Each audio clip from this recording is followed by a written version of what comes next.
Hello everyone, welcome to learning science. आज का topic है प्रिंसिपल ऑफ सोनर सिस्टम। आज हम जो है प्रिंसिपल ऑफ सोनर सिस्टम के बारे में पढ़ेंगे। और सोनार को हम साउंड नेविगेशन एंड रेंजिंग भी कहते हैं। सबसे पहले यहाँ पर दिया है principal.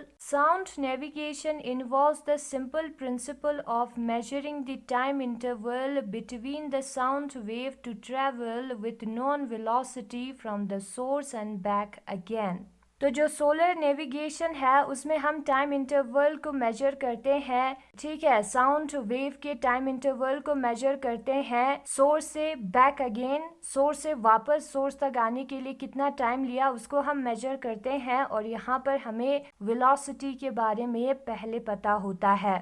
Sonar is the device used to locate enemy submarine, iceberg and depth of sea etc. सोनार जो है वो एक डिवाइस है जो कि हम एनिमी सबमरीन के लोकेशन को पता करने के लिए यूज कर सकते हैं, या आइसबर्ग है कि नहीं उसको पता करने के लिए यूज कर सकते हैं, या सी का जो डेप्थ है गहराई है उसको पता करने के लिए यूज कर सकते हैं। अंडर वाटर, पानी के अंदर। The apparatus consists of a sound transmitter, a receiver or a hydrophone as it is called, when designed for use in water and a device for measuring time interval। और apparatus के अंदर जो है एक sound transmitter होता है और एक रिसीवर होता है, या एक हाइड्रोफोन होता है। जब हम उसको वाटर में यूज़ करने के लिए यूज़ करते हैं तो उसको रिसीवर को हम हाइड्रोफोन कहते हैं। और एक डिवाइस होता है जो कि टाइम इंटरवल को मेजर करता है। Ultrasonic waves, sound waves having frequency greater than 20 kilohertz from the transmitter are sent towards the distant objects such as submarine etc. और ultrasonic waves means वो वाले waves जिसका frequency जो है 20 kilohertz से ज़्यादा होता है उसको हम ट्रांसमीटर से निकालते हैं, ट्रांसमीटर से सेंड करते हैं डिस्टेंट ऑब्जेक्ट की तरफ, जो दूर ऑब्जेक्ट प्रेजेंट है उसकी तरफ, जैसे कि submarine.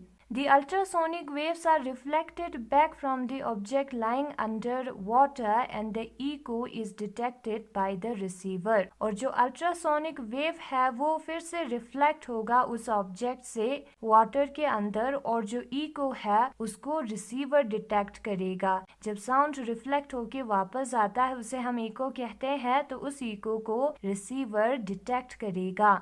The time interval between the emitted signal and the echo is determined with the help of oscillograph। और oscillograph के हेल्प से हम टाइम इंटरवल को भी मेजर कर सकते हैं इमिटेड सिग्नल और echo के बीच में। Knowing the velocity v of sound in sea water and the time t, the depth s of sea or the distance of the object can be determined by the formula s is equal to vt upon 2।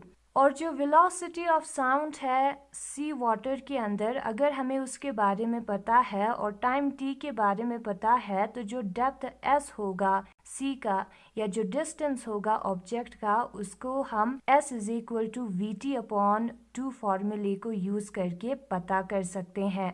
यहाँ पर हमें we और T का value पता होना चाहिए। The principle of Sonar is also use in non destructive mechanical testing of materials. और जब हम नॉन डिस्ट्रक्टिव मैकेनिकल टेस्टिंग करते हैं मटेरियल्स का, तो उसमें भी जो सोनार का प्रिंसिपल है उसको हम यूज करते हैं। The ultrasonic sound is pass through a material and the decay time in the received of the echoes is studied. तो इसमें हम अल्ट्रासोनिक साउंड को मटेरियल से पास करते हैं, फिर उसके बाद जो डीके टाइम है रिसीव में इकोस के, उसको हम स्टडी करते हैं। This indicates the type and nature of flow in the material। और ये हमें जो है मटेरियल के अंदर किस टाइप ऑफ फ्लो है या किस नेचर का फ्लो है उसके बारे में बताता है। तो यही है आज का topic, principle of sonar system. और अगर आपको ये वीडियो पसंद आया तो इस वीडियो को लाइक करें, लर्निंग साइंस को सब्सक्राइब करें। Thank you so much for watching.